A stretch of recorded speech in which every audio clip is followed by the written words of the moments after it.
এটা তার আগাম পরিকল্পনা ছিল, কিন্তু ঠিক সেই মুহূর্তেই কেনিত আনায়ার ছুরি ধরা হাতটা সহ অন্য হাতটা দুপাশ থেকে চেপে ধরে আনায়ার নির্লিপ্ত মুখের কাছে তাচ্ছিল্যের সাথে হেসে বলেছিল, বিধবা হওয়ার এত শখ জেগেছে? স্বামীকে নিজ হাতে মেরে এতটাও সতী সাবিত্রী না হলেও চলবে। জাস্ট একটা চুমু খাবো আজ, প্রমিস করলাম। তুই না চাইলে আর কখনো তোর কাছে আসবো না। কেনিত আর সেদিন আনায়াকে আলাদা করে কিছু বলার সুযোগ দেয়নি, বরং তার আগেই ওর ওষ্ঠ খুব অল্প সময়ের জন্য ওষ্ঠ মিলিয়ে সরে এসেছিল। আর এটাই ছিল তাদের শেষবারের মতন ঘনিষ্ঠ হওয়া।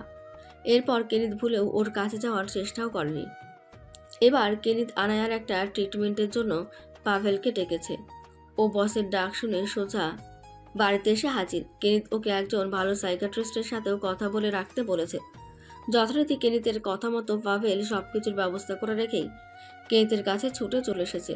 তবে সঙ্গে করে কিছু জিনিসও এনেছে।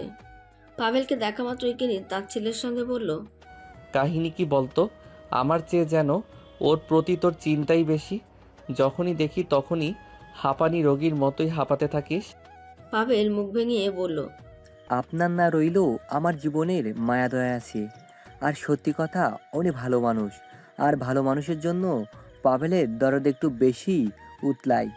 যাই গে, আপনি দিনে যেহেতু যাবেন না, তাই রাতে একটা সাইকিয়াট্রিস্ট এই পয়েন্টে নিয়ে এসেছি। আজ রাতেই যাবেন তো?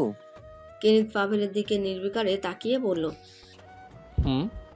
কিছুক্ষণ সময় দুজনের মাঝে নীরবতা চলার পর পাভেল খানিকটা ইতস্ততভাবেই বলল, উনি কি একটু বেশি অসুস্থ? আপনি তো বলছিলেন আপনি নাকি। আর তবে পাভেল আর এখন উল্টোপাল্টা কিছু বলল না। তবে কেনিত ওর দিকে তাকিয়ে তার ছেলের সঙ্গে হাসল। অতঃপর দুদিন আগের আনায়ার খাবারে বিষ দেওয়ার ঘটনাটা খুলে বলল। কেনিত বুঝেছিল কোনো একটা ঘাপলা আছে। যথারীতি আনায়া সেই কাভারের পেছনে পড়ে থাকা শিশিটা বিষ ঢেলেই খাবারে মিশিয়েছিল, যা ধরতে কেনিতের একটুও দেরি হয়নি। এদিকে কেনিতের মুখ থেকে এহেন কথা শুনে পাভেল পুরো তবদা খেয়ে গিয়েছে। বিশ্বাসই হচ্ছে না যেন আনায়া এমন কিছু করেছে। কি বলেন বস? সোজা আপনাকে উপরে পাঠানোর জন্য বউ একটা পেয়েছিলেন, আপনার চেয়েও এক ধাপ উপরে। কেনিত পাভেলের কথাই হাসল। যেদিন থেকে আমি বলেছি ওকে আর কষ্ট দিব না, সেদিন থেকে ও আমাকে কষ্ট দেওয়ার পায়তারা করে চলছে। কষ্ট বললে ভুল হবে, আমাকে উপরে পাঠানোর জন্য যুদ্ধের ময়দানে নেমে গিয়েছে। আমি ভেবে পাই না ওর বাপ মরেও আমার পিছু ছাড়ছে না কেন। শালা বাস্টার্ড একটা, মরার পরও আমার পিছনে লেগে আছে। পাভেল কেনিতের অর্ধেক কথা বুঝে বাকি অর্ধেক আর বুঝল না। চোখ মুখ কুঁচকে বলল। মানে? কেনিত ওর দিকে নির্বিকারে তাকিয়ে তাচ্ছিল্যের সাথে কিঞ্চিত হেসে বলল। বুঝবি না? 1 মিনিট, তুই এসব কি এনেছিস? পাভেল খানিকটা মুচকে হেসে বলল। আপনার জন্য এনেছি। এই বলেই কেনিতের হাতে পাভেল একটা বড়সড় শপিং ব্যাগ ধরিয়ে দিল। কেনিত সেটা হাতে নিয়ে খানিকটা কপাল কুঁচকে বলল। আমাদের জন্য? এই বলতে বলতেই কেনিত শপিং ব্যাগ থেকে একটা কালো রঙের শাড়ি আর কালো রঙের পাঞ্জাবি বের করলো। কেনিত জিনিস দুটোকে দেখে পাভেলের দিকে তাকাতেই পাভেল বলল। সুন্দর না? পছন্দ হয়েছে? কেনিত কপাল কুঁচকে নিয়ে বলল। এসব তুই কার জন্য নিয়ে এসেছিস? না মানে তারা না হয় শাড়ি পরে নিল, কিন্তু আমি পাঞ্জাবি? Like seriously? আজ থেকে প্রায় 20 বছর আগে হয়তো লাস্ট পাঞ্জাবি পরেছিলাম। মাফ কর ভাই, তোর চয়েস ভালো, তবে আমি এসব পরবো না। আরে বস, একদিন পড়লে কিছু হবে না। ডাক্তারের কাছে যাওয়ার আগে দুজনেই সেজেগুজে একটু ঘোরাঘুরি করে আসুন, এরপর না হয় ডক্টরের কাছে চলে যাবেন। পাভেল, তোর কথায় কেন যেন আমার হাসি পাচ্ছে। তুই আমাদের থেকে যা চাচ্ছিস তা হওয়ার সম্ভাবনা আমি আর রাখছি না। ও যতদিন আছে থাক। ইনায়াকে পেয়ে গেলে ওদের দুজনকে আলাদাভাবে কোথাও পাঠিয়ে দেব। ভালো থাকবে দুজনেই, সাথে আমিও। পাভেল কেনিতের এমন সহজ স্বীকারোক্তিতে চমকে উঠল। কি বলছেন এসব? আপনি সত্যি ওনাকে? হুম। কিন্তু কেন? কিন্তু নয় কেন? যে যেভাবে ছিল সেভাবেই থাকা উচিত। যার যেটা প্রাপ্য ছিল সে সেটা পেয়ে গিয়েছে। আমি আবার নিজের জীবনটাকে নিজের মতোই রাখতে চাই।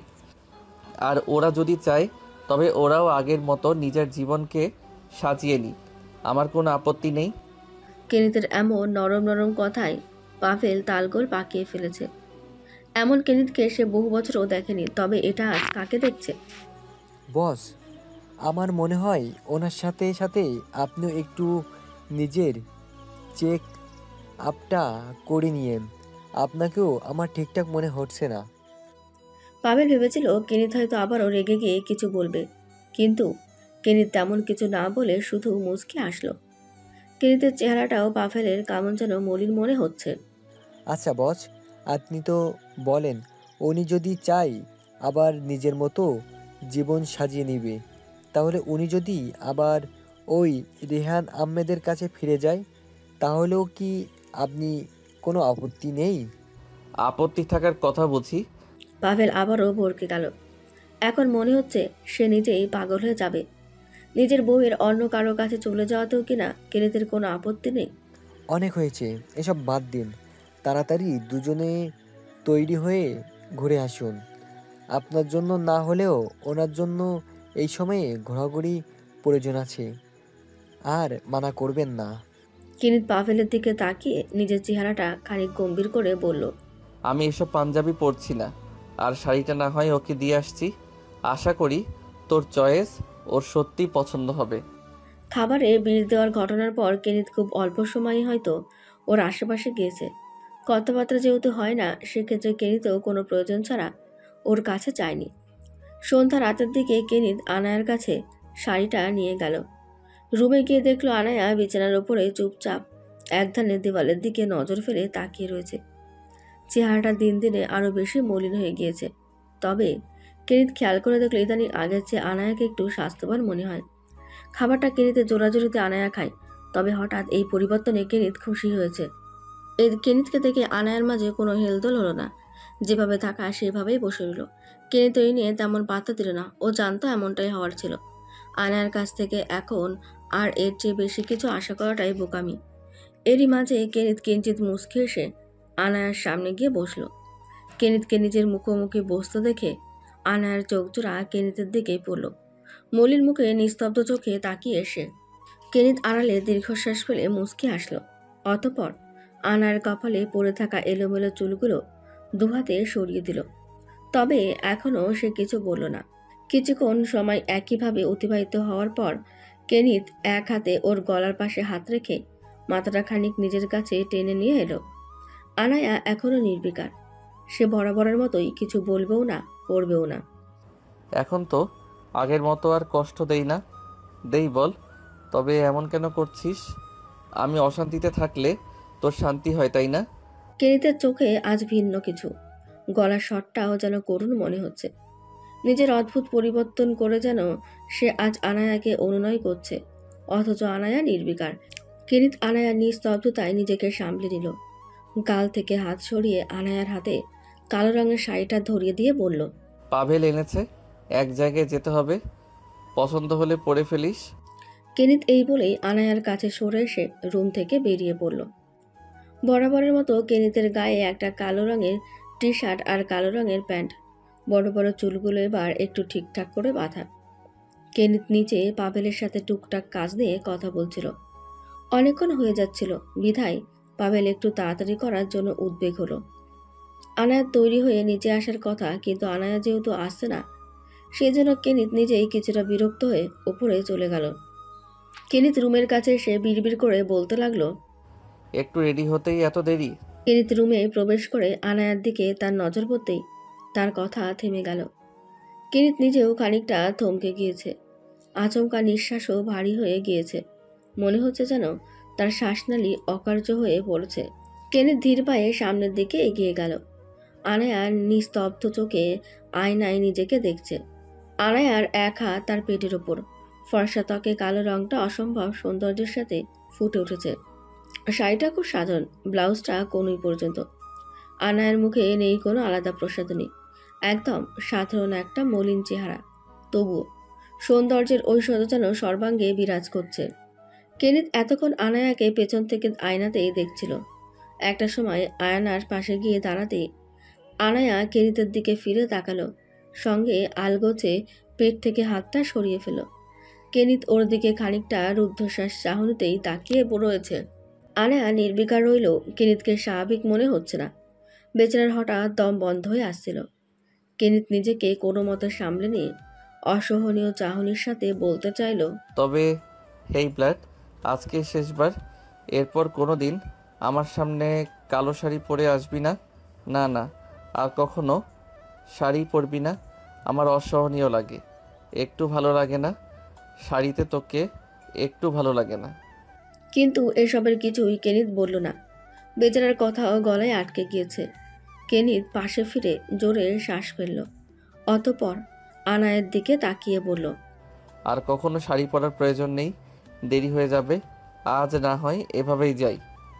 এই বলেই কেনিত আনায়ার গালে এক হাত রেখে কপালে খুব অল্প সময়ের জন্য নিজের ঠোঁট ছোঁয়ালো।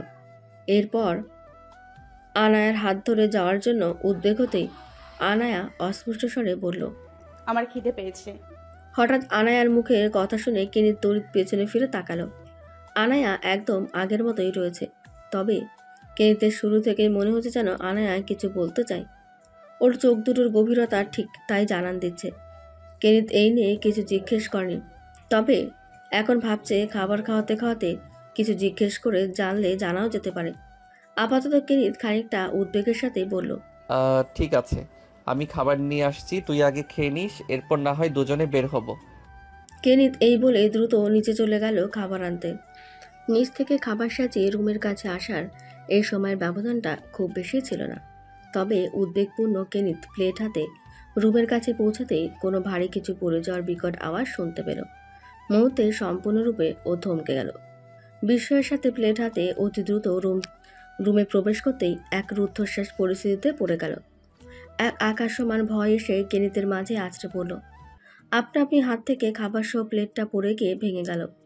কেনিত তাতে কোনো প্রকার গুরুত্ব না দিয়ে একবার অস্পষ্ট স্বরে বলল, তারা কোনো সারা শব্দ মিলল না। কেনিতের গলা শুকিয়ে গিয়েছে। তার আগে কখনো এমনটা অনুভব হয়নি যা হচ্ছে। এতটা উদ্বিগ্ন সে কখনোই হয়নি।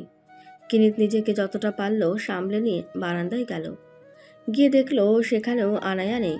অতঃপর ঠোঁট চেপে বারান্দার গ্রিলের কাছে গিয়ে উদ্বিগ্ন চোখে নিচের দিকে তাকাতেই কেনিত সম্পূর্ণরূপে থমকে গেল। মনের অজানা ভয়টাই অবশেষে সত্যি হলো। কেনিত পাগলের মতো নিচে নেমে বাইরে যাওয়ার জন্য উদ্বিগ্ন। একই শব্দ পাভেলও শুনতে পেয়েছিল, আর সেও অবাক হয়ে বাইরে যেতে চেয়েছিল। কিন্তু কেনিতকে এইভাবে দেখে সে নিজেও চমকে গিয়েছে। হঠাৎ কি হয়েছে কিছুই বুঝতে পারছে না। পাভেল দুবার কেনিতকে জিজ্ঞেস করেছিল, তবে কেনিত এতটাই উদ্বিগ্ন যে সে পাভেলের কথা ঠিকঠাক কানেই দেয়নি। পাভেলও আর দেরি না করে কেনিতের সাথে ছুটে বাইরে চলে গেল। কেনিত গিয়ে তার রুমের বারান্দার নিচে থামল। কেনি সম্পূর্ণ স্তব্ধ হয়ে পড়েছে, তার সাথে পাভেলও। দুজনে কেউই ভাবেনি এই মুহূর্তে তাদের এমন কিছুর সম্মুখীন হতে হবে। কেনি দ্রুত নিজেকে সামনে নিয়ে মাটিতে পড়ে থাকা আনায়ার অচেতন দেহটার কাছে এগিয়ে গেল। মাটিতে হাঁটু কেটে বসে আনায়ার মাথাটা নিজের কোলের উপরে রেখে পাগলের মতো আনায়াকে কয়েকবার ডাকল, কিন্তু কোনো সাড়া শব্দ পেল না। আনায়ার কপালের অংশে খানিকটা কেটে গিয়ে অনবরত রক্ত পড়ছে। হাত পায়ে চোট, বড় পাথরের আঘাতে কিছুটা করে কেটে গিয়েছে। কেনিতের রুমের বারান্দার নিচে ছোট বড় পাথরগুলো আর সরানো হয়নি। এতে ওপর থেকে পড়ে যাওয়ার আঘাতটাও বেশি পাওয়ার কথা, কিন্তু তারা যা দেখছে তার কারণটা ঠিক দুজনে বুঝে উঠতে পারছে না। পুরো জায়গাটাই অন্ধকার, তবে কাছেই হলুদ রঙের ছোট্ট লাইটের আলোয় মোটামুটি সবকিছু স্পষ্ট দেখা যাচ্ছে। যেখানে আনায়ার কপাল ব্যতীত অন্য কোথাও তেমন কেটে যায়নি, সেখানে আশেপাশে যে রক্তের স্রোত বইছে তার কারণই দুজনে বুঝতে পারছে না। হঠাৎ এত ব্লিডিং কোথা থেকে হচ্ছে তা দুজনের মাথায় ঢুকছে না। কেনিত উদ্বিগ্ন স্বরে বলল, এই পাভেল, এত ব্লিডিং কেন হচ্ছে রে? এত রক্ত কিসের? পাভেলও পুরো স্তব্ধ হয়ে গিয়েছে এসব দেখে। ও নিজেও অস্থির হয়ে বলতে লাগলো, বুঝতে পারছি না বস। বস, আর দেরি করা ঠিক হবে না। আমি গাড়ি বের করছি, আপনি নিয়ে আসুন ওনাকে। যথারীতি পাভেল এক মুহূর্ত দেরি না করে গাড়ি বের করলো। অন্যদিকে কেনিত রক্তাক্ত আনায়াকে ওই অবস্থাতেই পাজা করে তুলে নিয়ে গাড়ির পেছন সিটে গিয়ে বসলো। পাভেল কার ড্রাইভ করছে আর কেনিত আনায়াকে নিজের কোলেই আলতোভাবে আষ্টেপৃষ্টে জড়িয়ে ধরে রয়েছে। গাড়ি সহ কেনিতের সর্বাঙ্গে খানিকটা করে রক্ত লেগে রয়েছে। কেনিতের চোখে মুখে অধিক উদ্বিগ্নতার ছাপ স্পষ্ট। কেনিতের এহেন অবস্থা দেখে যে কেউ অবাক হতে বাধ্য। যে কেউ মুহূর্তেই বলে ফেলবে এটা কেনিত নয়, এটা হয়তো সেই ছোট্টবেলার বিভান, যার চোখে মুখে সবসময় মিলত এক অদ্ভুত ভয়, আতঙ্কের ছাপ, যে কিনা সামান্য ঘটনাতেও থাকতো চরম উদ্বিগ্ন। হ্যাঁ, এটা সেই বিভান যে তার তারার জন্য আজ না চাইতেও ভীষণ উদ্বিগ্ন হয়ে পড়েছে। আনায়াকে হসপিটালে নিয়ে আসা হয়েছে ঘণ্টাখানেক হলো। ওর পরিস্থিতি দেখে আনায়াকে ইমার্জেন্সি কেবিনে নিয়ে যাওয়া হয়েছে। কিন্তু এখন একদম শান্ত আর স্তব্ধ। তার হাবভাবে মনে হবে যেন কিছুই হয়নি, বরং সব স্বাভাবিক। কে বলবে একটু আগে যে ছেলেটা পাগলের মতন ছটফট করেছিল, এখন সে একদম চুপচাপ শান্ত রূপে একপাশে দাঁড়িয়ে রয়েছে। এছাড়া কেনিতের মুখে মাস্ক আর মাথায় কালো ক্যাপ পরা। এই কাজটা পাভেলি জোর করে করেছে, নয়তো ভিকেকে কেউ সহজে চিনে নিলে তার পরিস্থিতি বেগতিক হয়ে যাবে। পুরো কাহিনী মিডিয়া তোলপাড় করে দেবে। এমনিতেও হঠাৎ ইন্ডাস্ট্রি থেকে ভিকে নামক রকস্টারটা গায়েব হয়েছে। এটা নতুন কিছু নয়, এটা কেনিতের বৈশিষ্ট্য। এই আছে তো এই নেই, কোথায় থাকে কিংবা কি করে তাও কারো জানা নেই, যে কারণে এসব এখন সবার কাছে স্বাভাবিক হয়ে গিয়েছে। শুধু কেনিতের কোনো ইভেন্ট অথবা কনসার্টের শোরগোল পড়লেই জনগণ আবারও জেগে ওঠে। এদিকে পাভেল পারলে চিন্তায় ব্যাঙের মতো লাফালাফি করে। কোকড়ানো চুলগুলো পুরো কাকের বাসার চেয়েও ভয়ঙ্কর রূপে হয়ে গিয়েছে। বেচারার ভেতরে কাঁপাকাঁপি শুরু হয়ে গিয়েছে। একবার এদিক তো একবার ওদিকে পায়চারি করে চলেছে। আরও কিছু মুহূর্ত অতিবাহিত হওয়ার পর অবশেষে একজন ডক্টর তাদের কাছে এগিয়ে এলেন। ডক্টরকে আসতে দেখে কেনিতেও এগিয়ে এলো, আর পাভেল তো লাফিয়ে গিয়ে জিজ্ঞেস করে বসলো, ডক্টর, ওনার কি অবস্থা? সব ঠিক আছে? আপনি পেশেন্টের কি হন? মধ্যবয়স্ক লোকটার এমন কথা শুনে পাভেল কিছুটা বিরক্ত হলো। তবুও পাশে থাকা কেনিতের দিকে ইশারা করে বলল, উনি পেশেন্টের হাজবেন্ড, আর আমি পেশেন্টের ভাই। ও, পেশেন্ট মোটামুটি ঠিক আছে, বাট সরি, আমরা বাচ্চাটাকে বাঁচাতে পারিনি। অতিরিক্ত আঘাতে ওনার গর্ভপাত হয়ে বাচ্চাটা নষ্ট হয়ে গিয়েছে। ডক্টর এহেন সহজ স্বীকারোক্তিতে দুজনে যেন আকাশ থেকে পড়ল। কেনিতের কপাল কুঁচকে গিয়েছে। অন্যদিকে পাভেল তবদা খাওয়ার মতন হাবভাব বানিয়ে ফেলল। ডক্টর, আপনার হয়তো কোনো ভুল হচ্ছে। একটু আগে যে পেশেন্টকে নিয়ে আসা হলো তার কথা জিজ্ঞেস করছি। আপনি কার কথা বলছেন? আপনি আনায়া শিকদার নামক পেশেন্টের কথা বলছেন, রাইট? যাকে একটু আগে ইমার্জেন্সিতে নেওয়া হয়েছিল। জি জি, কিন্তু এই বাচ্চা কোথা থেকে? পাভেলের কথা শেষ হওয়ার আগে ডক্টর কেনিতের উদ্দেশ্যে বলল। 1 সেকেন্ড মিস্টার। কেনিত যেন আরও বেশি স্তব্ধ হয়ে গিয়েছে। চুপচাপ এতক্ষণ ধরে ডক্টর আর পাভেলের কথা শুনে যাচ্ছিল। মনে মনে নিজেও অনেক কিছু আন্দাজ করে ফেলেছে। ঠিক এরই মাঝে ডক্টর তার নাম বলতে গিয়ে আটকে গেলেই কেনিত নির্বিকারে বলল, ভিভান শিকদার। জি মিস্টার বিভান শিকদার, আপনি কি সত্যি জানতেন না যে আপনার স্ত্রী 3 মাসের আত্মহত্যা ছিল? আনায়াকে ইমার্জেন্সি কেবিন থেকে আলাদা কেবিনে শিফট করানো হয়েছে। এতক্ষণে জ্ঞানও ফিরে এসেছে ওর। তবে আনায়া একদম নিস্তেজ দেহে বেড়ে শুয়ে রয়েছে এবং তার স্তব্ধ নজর হলো ওপরের সিলিংয়ের দিকে। সে কখন থেকে এক ধ্যানে কী যে ভেবে চলেছে সে নিজেও জানে না। রাতটাও অনেক বেশি। ডাক্তারের অনুমতি পেলে কেনিত আনায়ার কেবিনে প্রবেশ করলো। ভেতরে ঢুকে আনায়াকে এহেন অবস্থা দেখে কেনিত কোনো প্রতিক্রিয়া করল না। আজ কেনিতকেও সম্পূর্ণ ভিন্ন মনে হচ্ছে। চোখগুলো অত্যাধিক লাল, পানি এসে চোখের মধ্যেখানে ভিড় করেছে, যেন আরেকটু আবেগপ্রবণ হলেই এক পশলা বৃষ্টি নামবে। এই অবস্থার কেনিতকে হয়তো আগে কেউ কখনো দেখেনি। কেনিত এমন এক পাগলাটে ধ্বংসাত্মের নাম, যার মাঝে আবেগ, করুণা কিংবা দয়া নামক বিষয়বস্তুগুলোর স্থায়ী হয়নি বললেই চলে। তার পাগলাটে মস্তিষ্কে যখন যা ভেবেছে সে তাই করেছে। পরিণতি ভালো হোক কিংবা মন্দ, তা ভেবে দেখার সময় তার কাছে ছিল না। মানুষের মন হয় নরম, যথারীতি মনের বিচার বিধি কিংবা কথা ভয়ে অত্যাধিক নমনীয়, যে কারণে কেনিত সবসময় নিজের মনের কথা শুনতে নারাজ ছিল। কিন্তু আজ সেই আবেগহীন কেনিত আবেগে ভেসে যাচ্ছে। কিন্তু সে এতটাই বোকা যে এই আবেগের পরিচিতিও তার অজানা। সে জানে না আজ তার কেন এত বেশি নিজেকে অসহায় লাগছে। কই, এমনটা তো কখনো হওয়ার কথা ছিল না। কেনিত তো এমনটা নয়। তবে আজ কেন? সে নিজের এই অনুভূতিগুলোকে নিয়ন্ত্রণ করতে পারছে না। কেনিত গিয়ে আনায়ার পাশে টুল টেনে বসলো। এরপর মুখ থেকে মাস্ক আর ক্যাপটা খুলে পাশে টেবিলে রেখে দিল। এদিকে কেবিনে যে কেউ প্রবেশ করে আনায়ার পাশে বসেছে, এ যেন আনায়ার ধ্যান জ্ঞানেই যেই। সে এখনো একধানে পলকের নজরে উপরের দিকেই তাকিয়ে। কেনিত কিছুক্ষণ সময় আনায়ার দিকে নিস্তব্ধ চোখে তাকিয়ে রইল চুপচাপ। খানিকটা সময় অতিবাহিত হওয়ার পর কেনিত কিছু বলার জন্য উদ্বেগ হলো।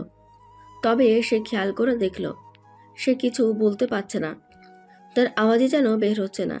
কেনিত থমকালো। এসব কি হচ্ছে তার সাথে? এসব অনুভূতি ঠিক কার জন্য? আনায়ার এহেন অবস্থা নাকি তাদের জীবনে নতুন অস্তিত্বের ভূমিষ্ঠ হওয়ার আগেই অজানায় হারিয়ে গিয়েছে এই কষ্টের?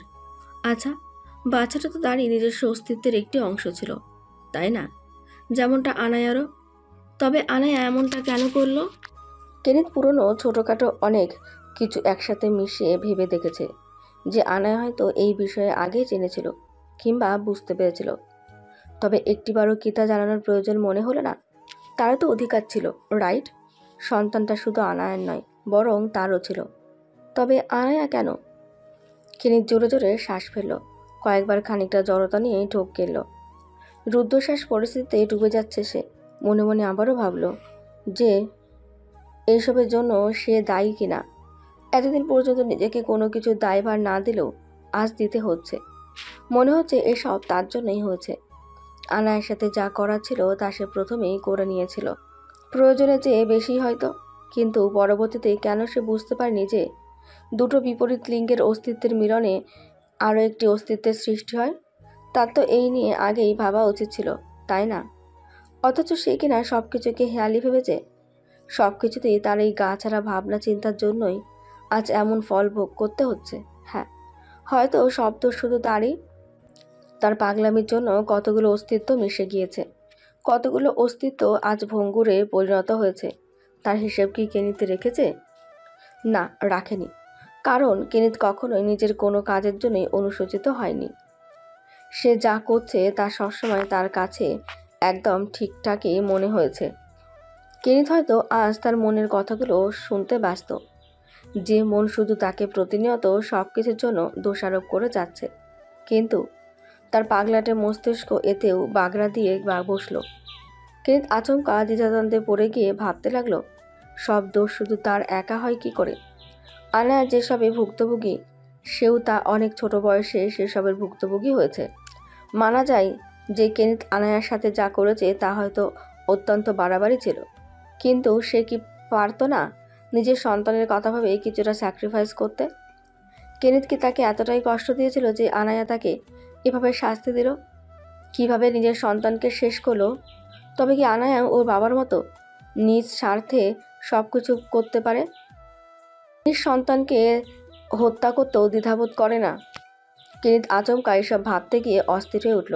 না, অনেক হয়েছে, এসব আর ভাবা যাবে না, নয়তো আবারও সব কিছু তালগোল পাকিয়ে যাবে। কেনিত শুষ্ক ঠোঁট জোড়া ভিজিয়ে কণ্ঠে কাতরতা মিশিয়ে আনায়াকে ডাকলো। তারা। আনায়ার কোনো সারা শব্দ না দিয়েই একই রকম ভাবভাবে রয়ে গেল। কেনিত এবার খানিকটা আনায়ার দিকে ঝুঁকে মাথা নিচু করে আনায়ার নিস্তেজ হাতটা মুঠো করে ছুঁয়ে পুনরায় কাতর স্বরে বলল, তারা। আনায়া এবার আলগোচে কেনিতের দিকে ফিরে তাকালো। আনায়া ফিরতেই কেনিত মুখ তুলে ওর দিকে তাকালো। আনায়ার নিস্তব্ধ মলিন চেহারার চাহনিতে কেনিত আকস্মিক মুচকি হাসল। অথচ তার লাল রাঙা চোখ জোড়া হতে এই যেন জল গড়িয়ে পড়বে। অথচ কেনিতের অশেষ প্রচেষ্টার দরুন তা হচ্ছে না। কেনিত আনায়ার হাতটা দু হাতের মুঠোই আরো শক্ত করে ধরল। অতঃপর বলতে লাগলো, তুই সব আগে থেকে জানতি, তাই না? আনায়া কিছু বলল না। একই স্তব্ধ নজর ফেলে কেনিতের দিকে তাকিয়ে সে। কেন করলি এমনটা? খুব বেশি কষ্ট দিচ্ছিলাম কি? কই, কখনো তো কিছু বলিসনি। তুই যাতে কষ্ট না পাস সে কারণে গত কয়েক মাস তোর আশেপাশেও ঘেঁষিনি আমি। বলেছিলাম তোর অনুমতি ব্যতীত আর তোর কাছে যাব না, আর তোর অস্তিত্বে নিজের অস্তিত্ব মেশাবো না। আমি আমার কথা রেখেছিলাম তারা। তবে কেন এমনটা করলি? কেন আমাদের নতুন অস্তিত্বকে নিমিষেই শেষ করে দিলি? ওকে কেন পৃথিবীতে আসতে দিলি না? মানলাম আমি অনেক খারাপ, পৃথিবীর জঘন্য মানুষরূপী জানোয়ারটা আমি, কিন্তু আমি ওকে পৃথিবীতে নিয়ে এলে আমি ওকে কষ্ট দিতাম না। না ওর পৃথিবীতে আসা নিয়ে আমি ওর মাকে কোনো কষ্ট দিতাম।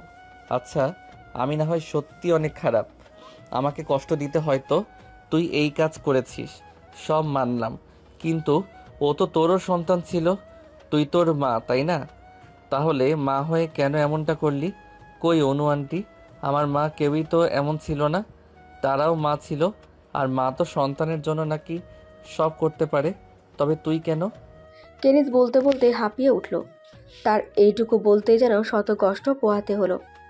শেষমেশ চোখ থেকে এক ফোঁটা জল গড়িয়ে আনায়ার হাত কেনিতের 2 হাত দ্বারা মুষ্টিতে পড়ল।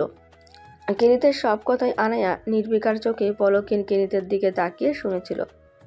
অতঃপর কেনিত থেমে যেতেই আনায়া অস্পষ্ট স্বরে বলতে লাগলো।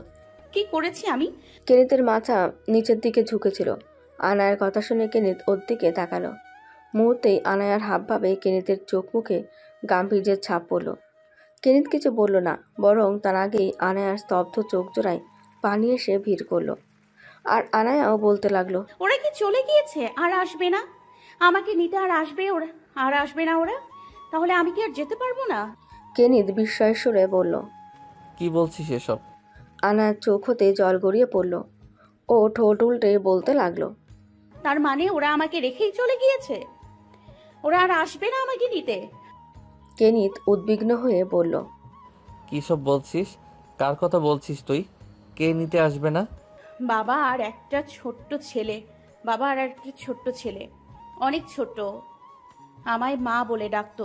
বাবা আরও বলতো আমাকে ওদের সাথে নিয়ে যাবে। ওই ছোট্ট ছেলেটাও বলেছিল আমাকে সঙ্গে করে নিয়ে যাবে। আমি প্রথমে রাজি হইনি যেতে। ওরা অনেক জোর করেছে। আমি বলেছি আপনি অনেক রাগ করবেন, আপনি অনেক রাগ করবেন। তখন বাবা বলল আপনার খাবারে বিষ মিশিয়ে মেরে ফেলতে, তাহলে নাকি আপনি আর আমাদের পথে বাধা দিতে পারবেন না। আমিও যাই করেছি, আমিও তাই করেছিলাম, কিন্তু লাভ হলো না। এরপর ওরা আমাকে বারান্দা থেকে ঝাঁপ দিতে বলল। এমনটা করলেই নাকি আমি ওদের কাছে চলে যাব। কিন্তু আমি ঝাঁপ দেওয়ার আগ পর্যন্ত ওরা আমার সাথেই ছিল, কিন্তু এখন পর্যন্ত ওরা আমার সাথে আর দেখা করতে আসেনি। এর মানে আমি আর ওদের সাথে যেতে পারবো না। ওরা আমায় সাথে নেয়নি, মিথ্যা বলেছে আমায়। আনায়া বলতে বলতেই আচমকা ফুপিয়ে উঠল। এদিকে কেনিত পুরো বিস্ময়ের চোখে আনায়াকে দেখছে। আনায়া এসব কি বলল? সে কি ভাবছিল? আর আনায়া? কেনিত পুরো বাকরুদ্ধ হয়ে গিয়েছে। এসব শুনে ঠিক কী প্রতিক্রিয়া করবে তা বুঝে উঠতে পারছে না। একদম হিতাহিত জ্ঞানশূন্য সে। দেখতে দেখতে আরও 20 দিন কেটে গেল। কেনিত এখন আনায়াকে নিয়ে তার সেই মৃত্যুপুরীস্বরূপ বাড়ি থেকে সরে এসে শহরে তার নিজস্ব অ্যাপার্টমেন্টে থাকতে শুরু করেছে, যেখানেই মূলত কেনিতের থাকার কথা, কিংবা ইন্ডাস্ট্রির মানুষজনের কাছে কেনিতের আসল বাসস্থান হিসেবেই পরিচিত। তবে অদ্ভুত বিষয় হলো 4 তলা বিশাল এরিয়ায় অবশিষ্ট বড়সড় বিল্ডিংয়ের পুরো 3 তলা জুড়ে কেনিতের থাকার ব্যবস্থা কিংবা অ্যাপার্টমেন্টটা বানানো। 4র্থ তলায় অনেকগুলো মিউজিক ইনস্ট্রুমেন্ট দিয়ে ছোটোখাটো স্টুডিওর মতো সাজানো। 2য় তলায় সকল কেনিতের প্রাপ্তি স্বরূপ অ্যাওয়ার্ড, আর্টওয়ার্ক সহ নানান অ্যাস্থেটিক্স ভিনটেজ জিনিসপত্র সাজানো গোছানো। আর নিচতলায় অপ্রয়োজনীয় জিনিস কিংবা ফাঁকা বললেই চলে। তবে এত সব কিছু যেন শুধু লোক দেখানোর মতো, কেননা কেনিত এখানে খুব কম সময়ই থেকেছে। তবে এখানে সে তার অনুপস্থিতিতে অন্য কাউকে থাকতেও দেয়নি। আবার এখানে সচরাচর তার বিশেষ অনুমতি ব্যতীত কেউ আসতেও পারেনি। যদিও এখানে তেমন বিশেষ কিছুই নেই। আনায়াকে এখানে নিয়ে থাকার অবশ্য একটা বিশেষ কারণ রয়েছে। হসপিটাল থেকে আনায়াকে নিয়ে বাড়ি ফেরার পর কেনিত অনেক ভেবেচিন্তেই আনায়াকে সরাসরি এখানে নিয়ে এসেছে। তার মতে ও বাড়িতে আনায়াকে নিয়ে থাকাটা মোটেও ঠিক হবে না।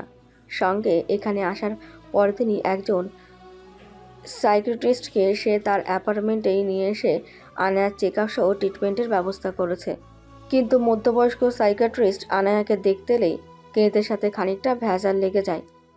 আনায়ার চেক আপের পর ডক্টর যখন কেনিতের সঙ্গে কথা বলেছিল, তখন ডক্টরের কিছু প্রশ্নের উত্তর দিতে গিয়ে কেনিত উদ্ভট সব কথা বলে ফেলে, যার ফলে ডক্টর নিজেই তাকে ট্রিটমেন্টের কথা বলে কেনিত খানিকটা ক্ষেপে যায়। যদিও তখন পাভেল বিষয়টা সামলে নিয়েছিল, তবে ডক্টর খুব ভালো করে কেনিতকে বুঝিয়ে গিয়েছে যে আনায়াকে ঠিক করতে হলে আগে তার ঠিক হওয়াটা প্রয়োজন, নয়তো কাজের কাজ কিছুই হবে না। খুব বেশি খেয়াল রাখতে হবে যে কোনোভাবেই যেন আনায়ার সাথে রাগারাগি কিংবা ক্ষিপ্ত ব্যবহার করা যাবে না। সবসময় ওর প্রতি সদয় আচরণ করতে হবে। যেহেতু ও একটা ট্রমাই রয়েছে, তাই এই সময় ওর প্রায়ই হ্যালুসিনেশন হবে, কিন্তু এটা হতে দেওয়া চলবে না। ওর বিশেষ খেয়াল রাখতে হবে। ওকে বেশিক্ষণ একা থাকতে দেওয়া যাবে না। যথাসম্ভব গল্প আলাপ করে যেতে হবে। মূলত ওকে এই বাজে ট্রমাটিক সিচুয়েশন থেকে বের করতে হবে, নয়তো শুধু শুধু ঔষধে তেমন কাজও যেমন হবে না, তেমনি ওষুধের সাইড এফেক্টও তো রয়েছেই। সেদিন কেনির ডাক্তারের ওপর খানিকটা রেগে গেলেও ডাক্তারের সব কথাই সে খুব মনোযোগ সহকারে শুনেছিল এবং এখনও তা মনে রেখে যথাসাধ্য সে অনুযায়ী কার্যকর করার চেষ্টা চালাচ্ছে। পিশাচরূপী ভয়ঙ্কর কেনিত আর এখনকার কেনিতের মধ্যে যেন আকাশ পাতাল তফাৎ। যদিও হঠাৎ তার এত পরিবর্তন প্রকৃতভাবে হয়নি, কারণ সে বলতে গেলে সব নিজের ওপর পুরোপুরি জোর খাটিয়েই করে যাচ্ছে। কেনিত কিচেনে দুপুরের খাবার রাঁধতে ব্যস্ত। কালো টি শার্টের ওপর সাদা কিচেন অ্যাপ্রন পরে পাক্কা শেফের মতো রান্নার তোড়জোড় শুরু করে দিয়েছে। এদিকে আনায়া বারান্দায় চুপচাপ দাঁড়িয়ে দাঁড়িয়ে ছোট বড় নানান ফুলের গাছগুলো দেখছে। এসব মূলত পাভেল নিজেই আনায়ার জন্য ব্যবস্থা করে দিয়ে গিয়েছে। আর কেনিতের যেহেতু গাছপালা পছন্দ, এই কারণে সে এতে কোনো বাধা দেয়নি। আনায়া গত কয়েকটা দিন এভাবেই বারান্দা কিংবা ঘরের বিভিন্ন জিনিসগুলোর সাথেই চুপচাপ দিন কাটিয়ে দেয়। যদিও এসব করার সুযোগটা সে খুব কমই পায়, কেননা কেনির দিন রাতের বেশিরভাগ সময়ই একদম তার সাথেই থাকে। শুধু রান্না, গোসল কিংবা অন্য কোনো সময়ই আনায়াকে নিজের মতন একা থাকার সুযোগ পায়। মাঝে মধ্যে আবার কেনিত রান্নার সময়টাতেও আনায়াকে নিজের সামনে বসে কথাবার্তা বলে। নিজের ওপর জোর খাটিয়ে হলেও কেনিত যেন নিজেকে ভিন্ন কেনিতে রূপান্তর করে ফেলেছে। কেনিতের রান্না যখন প্রায় শেষের দিকে, তখন সে ব্যস্ত ভাবসাবে কিচেন থেকে জোরে আনায়ার উদ্দেশ্যে ডেকে বলল, তারা গিয়ে তাড়াতাড়ি গোসলটা সেরে নে, আমার রান্না হয়ে এলো প্রায়। খাবার খেয়ে ঠিকমতো ওষুধ খেতে হবে আবার।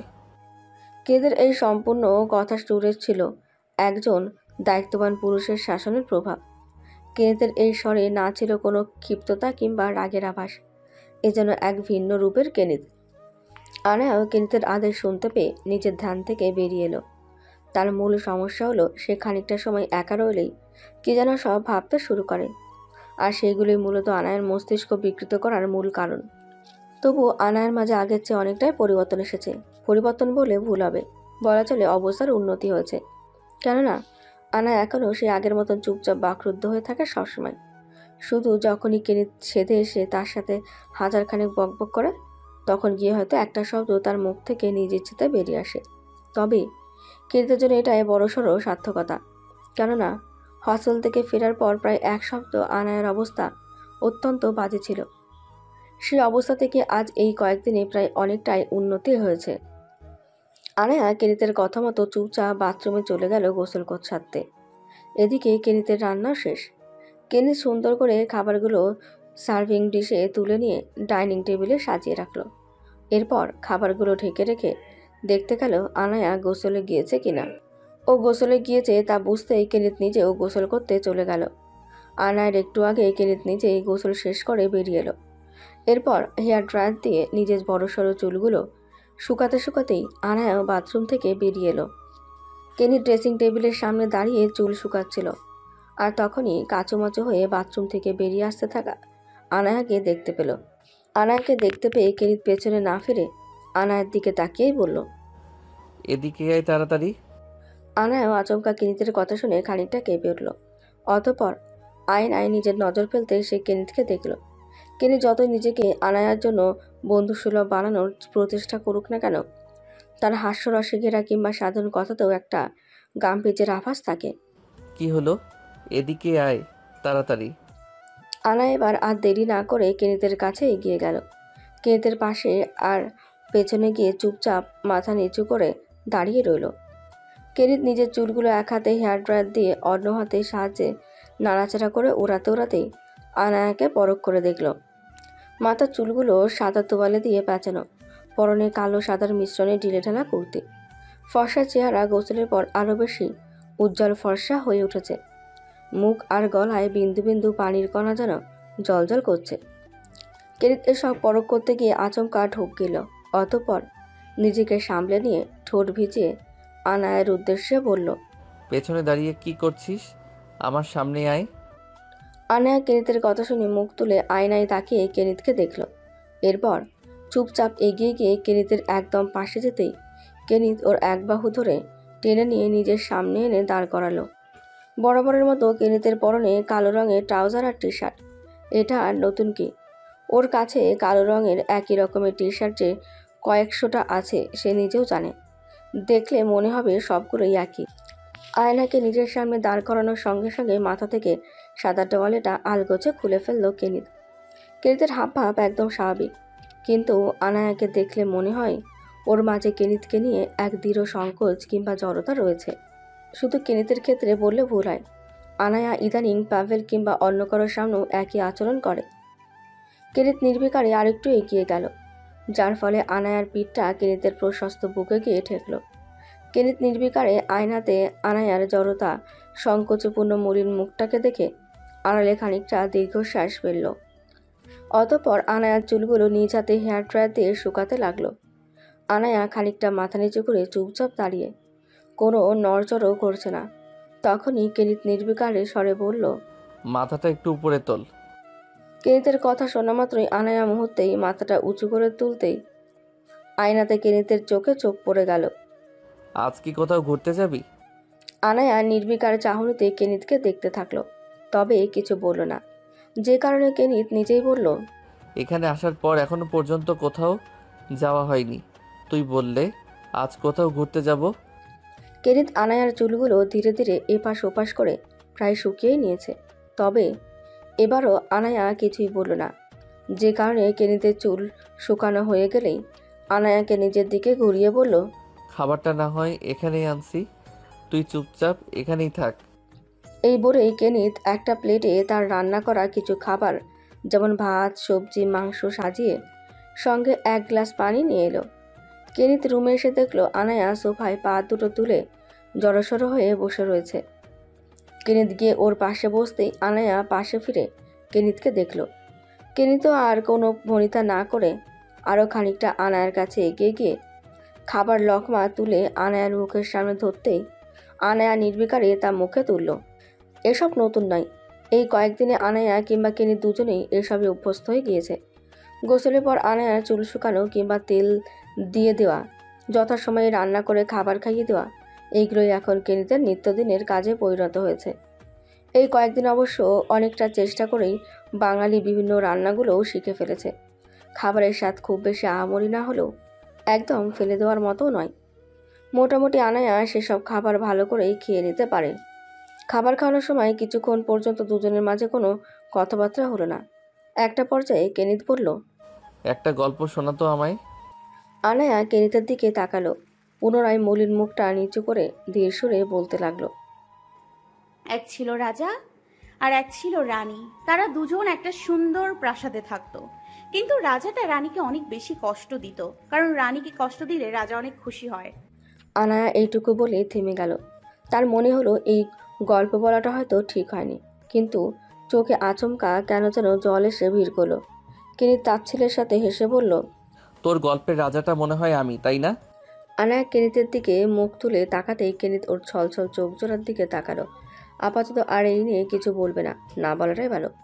কেনিত বাকি খাবারটুকু খাইয়ে দিয়ে বলল, একটু ওয়েট কর, আমি হাত ধুয়ে আসছি। তোর চুলে তেল দিতে হবে। এই বলে কেনিত হাতটা দিয়ে আবারও রুমে ফিরে এলো। আয়না এখনও সোফাতেই চুপচাপ বসে রয়েছে। কেনিত তেল নিয়ে আয়নার কাছে গিয়ে ওকে নিচে বসার জন্য বলতেই আনায়া নিচে চুপচাপ নিজেকে গুটিয়ে বসে পড়ল। এদিকে কেনি সোফায় বসে নির্বিকারে আনায়াকে মাথায় তেল দিতে দিতে বলল, এভাবে চুপচাপ থাকা যায় না, কিছু বলা উচিত, রাইট? আনায়া কিছু বলল না, যে কারণে কেনিত নিজেই বলতে লাগলো, তোকে একটা সত্যি গল্প শোনাই, একটা প্রিন্সেসের গল্প। আনায়া আচমকা পেছনে ঘাড় ঘুরিয়ে কেনিতের দিকে তাকিয়ে বলল, সত্যি প্রিন্সেস? কেনিত ওর উচ্ছ্বসিত মুখের দিকে চেয়ে মুচকি আসলো। একদম সত্যি প্রিন্সেসের গল্প। এখন ঘাড় ঘোরা। কেনিতের আদেশ মতো আনায়া ঘাড় ঘুরিয়ে নিতেই কেনিত বলতে লাগলো, রাশিয়ার বিশাল বড় এক প্রাসাদে সেই প্রিন্সেসের বসবাস। প্রিন্সেসের বাবা মা কেউ নেই, শুধু আছে তার দাদি। তার দাদি তাকে অনেক ভালোবাসে। প্রাসাদের সবাইও তাকে অনেক ভালোবাসে, তবু সে এসবে খুশি নয়, কারণ সে একটা অনেক বাজে, খারাপ, শয়তান ছেলেকে ভালোবাসে। যদিও প্রিন্সেস নিজে অনেক বেশি ভালো, তবে ছেলেটা অনেক খারাপ হওয়া সত্ত্বেও সে তাকে পেতে চায়, কিন্তু ছেলেটা এমনটা চায় না। ছেলেটা তার থেকে সবসময় দূরে সরে থাকে, এই জন্য প্রিন্সেসেরও আর কষ্টের শেষ হয় না। এটা কি সত্যি? কেনিত অকপটে বলল। তোকে মিথ্যা গল্প শুনিয়ে আমার কি লাভ? তবে সেই প্রিন্সেসের নাম কি? ওর নাম তো রোজ। আনায়া খানিকটা ভাবুক চিত্তে কিছু একটা ভেবে কেনিতের দিকে ঘুরে ওর মুখের দিকে তাকালো। এদিকে কেনিত গল্প শোনাতে শোনাতে আয়ানার চুলে একটা লম্বা বিনুনি গেঁথে দিয়েছে। আপনি ওনাকে চেনেন? কেনিত খানিকটা ভাবুক চেহারা বানিয়ে বলল। ওকে চিনি আমি। আনায়াকে খানিকটা উদ্বিগ্ন মনে হচ্ছে। আমাকে ওনার কাছে নিয়ে যাবেন? কেনিত খানিকটা কপাল কুঁচকে বলল। তুই ওর কাছে গিয়ে কি করবি? আনায়া খানিকটা ইতস্তত হয়ে বলল। কিছু করব না মানে? ওনাকে গিয়ে বলবো যেন খারাপ ছেলেটাকে ভুলে যেতে। খারাপরা কখনো ভালো হয় না। উনি এখন যতটা কষ্ট পাচ্ছে, সে খারাপ ছেলেটাকে পেয়ে গেলে আরো বেশি কষ্ট পাবে। নয়তো আপনি গিয়ে তাকে বলে দিয়েন যে সে যেন ওই ছেলেটাকে ভুলে যায়, তাহলে সে আর কষ্ট পাবে না। কেনিত সোফার সাথে হেলান দিয়ে তার ছেলের সঙ্গে হাসল। বাপরে, কত কিছু জানা তোর। আচ্ছা, আপনি ওই খারাপ লোকটাকেও কি চেনেন? কেনিত নির্বিকারে বলল। কে সে? আমি। আনায়া বিস্ময়ের সুরে বলল। মানে? কেনিত নির্বিকারে সোজা হয়ে বসে বলল। মানে আবার কি? রোজ আমার মামাতো বোন। ও যেখানে থাকে সেটা কোনো প্রাসাদের চেয়ে কম কিছু নয়, আর ও হলো সেই প্রাসাদের প্রিন্সেস। কিন্তু সমস্যা হলো গাদিটা আমায় পছন্দ করে। এখন তুই বল, আমি কি ভালো? নিশ্চয়ই না। তবে আমাকে পেলে তো ও শুধু কষ্টই পাবে, কেননা আমি তো খারাপ। আনায়া চুপচাপ কেনিতের কথাগুলো মনোযোগ দিয়ে শুনে কিছু একটা ভাবতে শুরু করলো। কি হলো? কি ভাবতে বসলি? আনায়া কেনিতের দিকে যেয়ে ইতস্ততভাবেই বলল। বলছিলাম, উনি কি আপনাকে অনেক বেশি ভালোবাসে? হয়তোবা। আর হ্যাঁ, ও তোর বয়সে ছোটই হবে, সেক্ষেত্রে তুমি সম্বোধন করতেই পারিস। আনায়া কিছুক্ষণ চুপচাপ থাকার পর আবারও বলল। সে যদি প্রিন্সেস হয় তবে সে তো অনেক বেশি সুন্দর, তাই না? তা তো বটেই। আনায়া আরো খানিকটা সময় ভেবে নিয়ে বলল। তবে আপনি ভালো হয়ে যান, তাহলেই তো আর কোনো। আনায়া একটু বলে থেমে যেতেই কেনিত ওর মুখের দিকে খানিকটা ঝুঁকে ভ্রু উঁচিয়ে বলল। রোজকে নিজের সতীন বানানোর ইচ্ছে হয়েছে? আনায়া কিঞ্চিত ঢোক গিলল, তবে কিছু বলল না।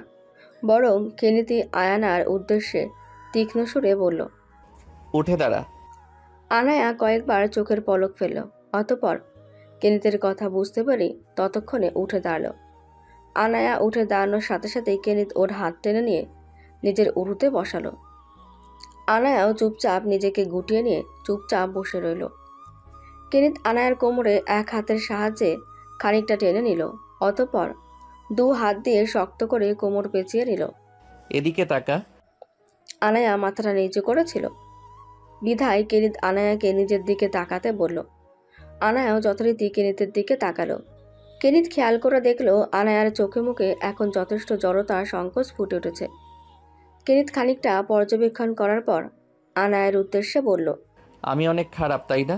আনায়া ঠোঁট চেপে পলকহীন কেনিতের দিকে তাকিয়ে রইল, তবে বলার মতো সে কিছুই খুঁজে পাচ্ছে না। আচ্ছা, বলতে হবে না। আমি নিজেও জানি কতটা খারাপ। তবে আজ তোর কাছে ভিন্ন কিছু জানতে চাই। আমার এমন কোনো কিছু কি রয়েছে যেটা তোর অপছন্দ? যে কোনো কিছু, একটা কথা বলবি, চুপ থাকবি না কিন্তু। কেনিতের শাসানো কণ্ঠে আনায়া কিঞ্চিত ঢোক গেল, তবে খানিকটা জড়তা সংকোচ নেই। আচমকা কেনিতের চুলে হাত দিয়ে বলল। আপনার চুলগুলো ভালো লাগে। এই বলে মাথা নিচু করে আনায়া চুল থেকে হাত সরিয়ে নিতে চাইলে কেনিত খপাত করে ওর হাতটা ধরে ফেলল, অতঃপর খানিকটা ভ্রু উঁচিয়ে মুচকি এসে বলল। শেষে কিনা আমার অগোছালো চুল? যাক, তাও ভালো। বউয়ের পছন্দের জিনিস এখন থেকে একটু যত্ন আপনি নিতে হচ্ছে দেখি। এই বলে আনায়ার হাতটা ছিঁড়ে দিয়ে পুনরায় বলতে লাগলো। আজ সন্ধ্যায় শিকদার বাড়িতে যাব, রেডি হয়ে থাকিস। বাপের বাড়ি তথা শ্বশুর বাড়ি বলে কথা। সন্ধ্যার দিকেই আনায়া আর কেনিত বেরিয়ে পড়েছে শিকদার বাড়ির উদ্দেশ্যে। কেনিত কার ড্রাইভ করছে আর আনায়া ওর পাশে চুপচাপ বসে রয়েছে। আনায়ার চুলগুলো ওভাবেই বিনুনি করা, তবে পরিপাটিভাবে। পরনে সম্পূর্ণ কালো রঙের জামা। এদিকে কেনিতের ক্ষেত্রেও তার সেই চিরচেনা স্টাইল। তবে চুলগুলো খানিকটা মিসিবান করে পরিপাটি করে সাজানো, সঙ্গে আজ কালো রঙের একটা মোটা স্টাইলিশ জ্যাকেট। এই কাজটা অবশ্য কিরিত আনায়াকে দিয়েই আজ করে নিয়েছে। শিকদার বাড়িতে পৌঁছানোর আগেই হঠাৎ রাস্তার পাশে বিশাল মাঠ জুড়ে বড়সড় মেলার দিকে নজর পড়ল তাদের। হঠাৎ এখানে এসে এমন মেলার দেখা পাবে তা কেনিত ভাবেনি। কি যেন ভেবে মেলার কাছে রাস্তার পাশে গাড়িটা থামিয়ে কেনিত আনায়ের উদ্দেশ্যে বলল। মেলা ঘুরতে যাবি? আনায়া কেনিতের দিকে তাকালো, তবে কোনো উত্তর দিল না। কেনিত পুনরায় কি যেন ভেবে নিয়ে বলল, ঠিক আছে, ঘুরতে না যাই, তবে কিছু একটা কিনে নিয়ে আসি, চল। এই বলেই কেনিত আনায়াকে গাড়ি থেকে নামতে বলল, সঙ্গে সে নিজেও গাড়ি থেকে নেমে পড়ল। গাড়ি থেকে নামতেই কেনিত পুরো থতমত খেয়ে গেল। মেলাতে তো মানুষজন গিজগিজ করছে, সঙ্গে রাস্তাটা একদম মানুষজনে ভরে গিয়েছে। কেনিত মনে মনে মানুষের প্রতি কিছুটা বিরক্ত হল। তার মতে অন্তত রাস্তাটা তো ছেড়ে দেওয়া উচিত ছিল। তবে কেনিত এসবে পাত্তা না দিয়ে আনায়ার পাশে ঘেসে বলল, এমন হিজিবিজির ভিতরে যাওয়া সম্ভব নয়, তাহলে বল কি করব? আনায়া এবারও চুপ। প্রতিবার কেনিতের কোনো কথার উত্তরে আনায়ার আদতে কি বলা উচিত তা সে খুঁজে পায় না, অনেকটা দিশেহারা হয়ে পড়ে। তোকেও বা কি বলছি, এটা বল, কিছু খাবি? কিনে নিয়ে যাব, বাড়িতে গিয়ে ধীরে সুস্থে খেয়ে নিবি। দেখ তাড়াতাড়ি দেখ আশেপাশে তাকিয়ে, কিছু খেতে ইচ্ছে করে নাকি? আনায়া কেনিতের কথা মতো আশপাশে একবার তাকিয়ে দেখল। মেলার খানিকটা ভেতরের দিকে একজন হাওয়াই মিঠাইওয়ালা অনেকগুলো হাওয়াই মিঠাই নিয়ে ঘুরছে। এমন হাওয়াই মিঠাইওয়ালা মেলাতে অনেক দেখা যাচ্ছে, তবে সেসব মেলার একটু বেশি ভেতরে। আনায়া খানিকটা ভেবেচিন্তেই কেনিতের দিকে তাকিয়ে অস্পষ্ট স্বরে বলল, হাওয়াই মিঠাই। কেনিত আনায়ার দিকে তাকিয়ে কয়েকবার চোখের পলক ফেলে বলল, হাওয়াই মিঠাই মানে ওই যে ক্যান্ডি ফ্লাস, ওগুলো? আনায়া হালকা মাথা ঝাঁকিয়ে নিচের দিকে তাকালো। কেনিত তার উত্তর বুঝে নিয়ে বলল, ঠিক আছে, আমি গিয়ে নিয়ে আসছি। ওই এখানে থাকবি, কোনো নড়চড় করবি না কিন্তু। এই বলেই কেনিত আনায়াকে রাস্তার একপাশে দাঁড় করিয়ে হাওয়াই মিঠাই নিতে হিজিবিজি মানুষের মেলার ভেতরে ঢুকে গেল। এদিকে কেনিত চলে যেতে আনায়ার পায়ের কাছে কিছু কুকুর এসে ডাকাডাকি করে বিরক্ত করতে শুরু করলো। আনায়া কিছুটা ভীতরূপে গাড়ির কাছ থেকে কিছুটা দূরে সরে গিয়ে দাঁড়ালো। আনায়া চুপচাপ দাঁড়িয়েছিল। এরই মাঝে হঠাৎ এক অপ্রত্যাশিত ব্যক্তির সাথে তার সাক্ষাৎ হয়ে গেল। রিহান আলমনে মেলার পাশ দিয়ে হেঁটে চলে যাচ্ছিল। কি যেন সব চিন্তা ভাবনায় বিভোর ছিল সে। এরই মাঝে আচমকা তার নজর আনায়ার দিকে পড়ে। সে ভেবেছিল এটা হয়তো তার ভ্রম হবে, কিন্তু পরবর্তীতে আরেকটু খেয়াল করে দেখল, না, এটা তার ভ্রম নয়। রাস্তার পাশে দাঁড়িয়ে থাকা মেয়েটা আনায়াই। রেহান জনসমাগমের মাঝে খানিকটা সময় বিস্ময়ে স্তব্ধ হয়ে দাঁড়িয়ে রইল। তার পা জোড়া যেন থমকে গিয়েছে। রেহান কোনো মতে নিজেকে সামলে নেওয়ার চেষ্টা করলো, তবে কেন যেন চোখ জোড়ায় আপনা আপনি পানি চলে এসেছে। রেহান জোরে জোরে কয়েকবার শ্বাস ফেলল, অতঃপর যতটা দ্রুত সম্ভব মানুষের ভিড় ঠেলে আনায়ার কাছে এগিয়ে গেল। রেহান উত্তেজনায় মৃদু কাঁপতে শুরু করলো, হাত পা যেন অবশ হয়ে আসছে। রেহান আনায়ার কাছে যেতেই পাশ থেকে অসহনীয় কণ্ঠে ডাকল, বউ পাখি। আচমকা এমন এক সম্বোধনে আনায়া কেঁপে উঠল। আনায়া পাশে ফিরে রেহানকে দেখে সম্পূর্ণ বিস্মিত। কিছুক্ষণ একদম হিতাহিত জ্ঞান শূন্যের ন্যায় থমকে দাঁড়িয়ে রেহানকে শুধু দেখল। এদিকে রেহান আনায়ার বাহু ধরে উদ্বিগ্ন স্বরে বলতে লাগলো, কোথায় ছিলে তুমি? তোমাকে কত খুঁজেছি জানো? তোমাকে ছাড়া আমার পুরো জীবন ছন্নছাড়া হয়ে গিয়েছে। পাগল হয়ে গিয়েছি আমি। তোমাকে হারানোর সাথে সাথে আমি আমার জীবনের সব কিছু হারিয়ে ফেলেছি। কি হলো, তুমি কিছু বলছো না কেন? তোমার কি হয়েছে? ওই ভিকি তোমাকে কিছু করেনি তো? বউ পাখি, কথা বলছো না কেন? হয়ে আসছে, প্লিজ কিছু তো। রেহান বলতে বলতে প্রায় কেঁদে ফেলেছে। ওর চোখ থেকে অনবরত জল গড়িয়ে পড়ছে। এদিকে আনায়া প্রথমে কিছু বুঝে উঠতে না পেরে থম মেরে রইলেও আচমকা রেহানের সাথে তার সকল স্মৃতিতে নিজেকে হারিয়ে ফেলল। শেষমেশ রেহানের কথা শেষ হওয়ার আগে আনায়া ওকে শক্ত করে জড়িয়ে কেঁদে ফেলল। রেহানও খানিকটা হকচকিয়ে গেলেও সে নিজেও আনায়াকে শক্ত করে জড়িয়ে ধরল। রেহানের কান্না থেমে গেলেও আনায়া ওর বুকে মুখ গুজে অনবরত হেসকি তুলে কাঁদছে। রেহান কিছুক্ষণ চুপ থাকার পর আনায়াকে শান্ত করতে খানিকটা হেসেই বলতে লাগলো, অনয়া, কিছু হয়নি, প্লিজ কান্না থামা। বউ পাখি কাঁদতে কাঁদতে হেঁচকি তুলে ফেলেছে। এবার তো কান্না থামা। এই তো তোমায় খুঁজে পেয়েছি, আর হারাতে দেব না। প্লিজ কান্না থামাও। তোমার কান্না দেখলে আমার ভালো লাগছে না। আরও খানিকটা সময় একইভাবে অতিবাহিত হওয়ার পর আনায়া মুখ তুলে তাকালো। ও প্রায় অনেকটা হাঁপাচ্ছে। হেঁচকি এখনও বন্ধ হয়নি। সারা চোখ মুখ চোখের পানিতে পুরো লেপ্টে গিয়েছে। রেহান ওকে ছাড়িয়ে শান্ত হতে বলল, কিন্তু আনায়া থামছে না। মূলত ওর হেঁচকি আর বন্ধই হচ্ছে না। রেহান পরিস্থিতির বেগতিক দেখে আনায়াকে বলল, পানি খাবো, দাঁড়াও, আমি পানি নিয়ে আসছি। প্লিজ নিজেকে সামলানোর চেষ্টা করো। আর এখান থেকে কোথাও যেও না প্লিজ। আমি এক্ষুনি পানি নিয়ে ফিরছি। এই বলে রেহান দৌড়ে কাছেই একটা স্টল থেকে পানির বোতল আনতে গিয়ে মানুষের ভিড়ে মিশে গেল। এদিকে আনায়ার হেঁচকি এখনও বন্ধ হওয়ার নামগন্ধ নেই। আনায়া কেন কাঁদছে তা সে নিজেও বুঝে উঠতে পারছে না, তেমনি নিজেকে সামলাতেও পারছে না। এরই মাঝে হঠাৎ খানিকটা দূরে দাঁড়িয়ে থাকা একজনের ওপর নজর পড়তে আনায়া থমকে গেল। তার নজর কেনিতের দিকে পড়তেই কেনিত তাচ্ছিল্যের সাথে মুচকি আসলো, যা আনায়ার চোখে স্পষ্ট ধরা দিল। কেনিত 3-4টে হাওয়াই মিঠাই নিয়ে ফিরে এসেছিল প্রায় অনেকক্ষণ আগেই। তবে উচ্ছ্বসিত মুখে হাওয়াই মিঠাই নিয়ে আনায়ার দিকে এগোতে গিয়েই সে থমকে যায়। চোখের সামনে রেহান আর আনায়া একত্রে জড়িয়ে ধরে কাঁদছে। আহা, কি দৃশ্য! কেনিতের কাছে এ যেন এক অপূর্ণ ভালোবাসার নানান প্রতীক্ষার পর ফিরে পাওয়া দৃশ্য। কেনিতের এই দৃশ্য হয়তো ভালোই লাগছিল, যে কারণে এই সুন্দর দৃশ্য নির্বিকারে দাঁড়িয়ে উপভোগ করতে সে ভোলেনি। সে চাইলে তো বাধা দিতেই পারত, কিন্তু শুধু শুধু দুজন প্রকৃত ভালোবাসার মিলনে বাধা দিয়ে কী লাভ? কেনিত শুধু দূর থেকে দাঁড়িয়ে দাঁড়িয়ে তাচ্ছিল্যের সাথে হাসল। এই হাসি হয়তো তার নিজের জন্য। আজ সে নিজে নিজেকে নিয়ে উপহাস করছে। তার তো এটাই মনে হয়েছিল যে আনায়া আর রেহান হলো গল্পের নায়ক নায়িকা, আর কেনিত হলো ভিলেন, যে শুধু সব কিছু ধ্বংস করতে জানে, কষ্ট দিতে জানে, কিন্তু ভালোবাসতে হয়তো জানে না। আর জানলেও সে ভালোবাসা মূল্য হয়তো কখনো পাওয়া যায় না। কেনিত নির্বিকারে আনায়ার কাছে হেঁটে গেল। অতঃপর আনায়া দ্বিধাগ্রস্ত চেহারার দিকে তাকিয়ে মুচকে এসে বলল, হেঁচকি এখনো বন্ধ হয়নি দেখছি। গাড়িতে পানি রয়েছে, চল গিয়ে খেয়ে নে। এটুকু বলেই কেনিত আনায়ার হাতটা ধরে গাড়ির কাছে গেল। গাড়িতে আনায়াকে বসিয়ে সে নিজেও ড্রাইভিং সিটে বসে পড়ল। এরপর গাড়িতে থাকা একটা পানির বোতল আনায়ার দিকে এগিয়ে দিয়ে মুচকে এসে বলল, রেহানকে এখনো অনেক বেশি ভালোবাসিস, তাই না? আনায়ার হেঁচকি ক্ষণিকের জন্য থামিয়ে পাশে ফিরে কেনিতের দিকে তাকালো। কেনিত নিজেও আনায়ার অশ্রুসিক্ত চেহারার দিকে তাকিয়ে ঠোঁট কামড়ে তার ছেলের সাথে হাসল। রেহান পানির বোতল নিয়ে এসেই স্তব্ধ হয়ে পড়ল। পাগলের মতো খানিকটা সময় এদিক ওদিক ছোটাছুটি করে আনায়াকে খুঁজল, কিন্তু কোথাও আনায়ার দেখা মিলল না। রেহানের উপর যেন পুরো পৃথিবীর ভর এসে চেপে ধরেছে। সম্পূর্ণ অসহনীয় লাগছে তার, নিজেকে অপদার্থ মনে হচ্ছে। সে আনায়াকে আবারও হারিয়ে ফেলেছে। নেই, তার বউ পাখি আর নেই। তার বউ পাখি সত্যিই অতিথি পাখির মতো জীবনে এসে সব কিছু তছনছ করে পুনরায় ফিরে গিয়েছে। রেহান রাস্তার পাশে হাঁটু গেড়ে মাটিতে বসে পড়ল।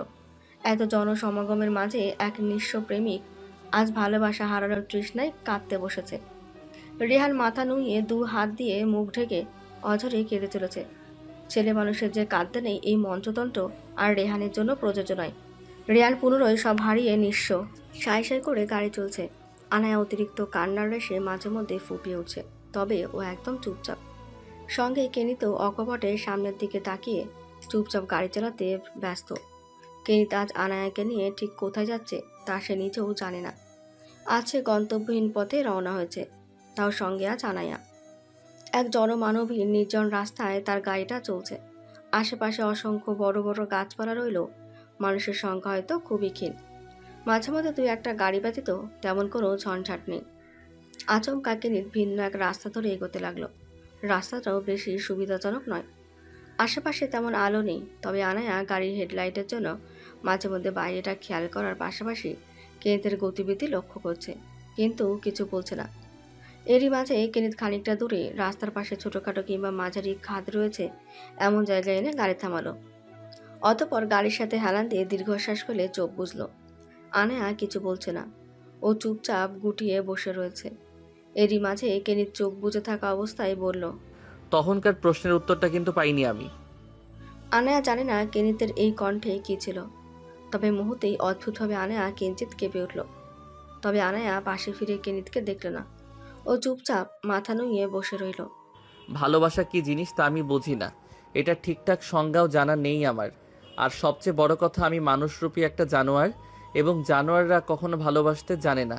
কারণ তাদের মানুষের মতো সুন্দর কোনো মন থাকে না। কেনিত এটুকু বলেই থামল। আনায়া এবার পাশে ফিরে কেনিতের বন্ধ চোখ জোড়ার দিকে তাকাতেই কেনিত চোখ খুলে সটাংভাবে বসল। অতঃপর আনায়ার দিকে তাকিয়ে পুনরায় মুচকে এসে বলল, কি অদ্ভুত তাই না? আমার মতো জানোয়ারদের তোর মতো ভালো মানুষগুলো ভালোবাসতে জানে না। আবার অদ্ভুতভাবে তোর মতোই ভালো মনের কেউ যখন আমায় ভালোবাসে, দিনরাত কষ্টে ছটফটিয়ে যাচ্ছে, তখন আমি জানোয়ারটা কিনা তাকেই পাত্তা দেই না। কি অদ্ভুত, কি অদ্ভুত! এটাকে কি বলা চলে? রিভেন্স অফ নেচার নাকি জীবনচক্র? হবে হয়তো কিছু একটা। আনায়া স্তব্ধ চোখে কেনিতের দিকে তাকিয়ে হয়তো কিছু বলতে চাইছে, কিন্তু সেটা কি তা আনায়া নিজেও জানে না। পৃথিবীতে সবচেয়ে বড় বড় অসুখের মাঝে প্রধান হলো দ্বিধাগ্রস্ত মানসিক রোগ। এই রোগে মানুষ নিজেও জানে না যে তার সাথে কি হচ্ছে, তার কি করা উচিত, কি করলে পরিণতি ঠিক কি হবে। মূলত এসবের মারপ্যাচে মানুষ নিজেকে হারিয়ে ফেলে। ব্যক্তি জানে সে ঠিক নেই, তার আশেপাশে যা হচ্ছে তাও হয়তো ঠিক নেই, কিন্তু তার কাছে কোনো কিছুর সমাধানও নেই। ভাষা হলো মানুষের মনের ভাব প্রকাশের একটি মাধ্যম, অথচ মানুষ কিনা এই রোগে আক্রান্ত হয়ে ভাষা জানা সত্ত্বেও নিজের অনুভূতিগুলোকে আর কারো কাছে উপস্থাপন করতে পারে না। অন্য কারো কাছে প্রকাশ করার কথা হয় বাদই দেওয়া যায়, ব্যক্তি তো নিজেই নিজেকে বোঝাতে পারে না সে কি চায়, উপলব্ধি করতে পারে না নিজের মনের গহীনের অনুভূতিকে। আর এই একই রোগে প্রত্যক্ষ পরোক্ষভাবে আক্রান্ত হয়ে গিয়েছে কেনিত আর আনায়া দুজনেই জীবনকে এক দ্বিধাদ্বন্দ্বের পাল্লায় সাজিয়ে রেখেছে, যে পাল্লা এখনো পর্যন্ত কোনো কিছুরই সঠিক পরিমাপ করে তাদের যথার্থ ফলাফলটা দিতে পারেনি। দুজনের নীরবতা কাটিয়ে কেনিত আবারও বলতে লাগলো, সামনে একটা খাদ রয়েছে, যদি আজ কিছু একটা করি তবে দুজনেই উপরে যাওয়াটা কনফার্ম হয়ে যাবে আশা করি।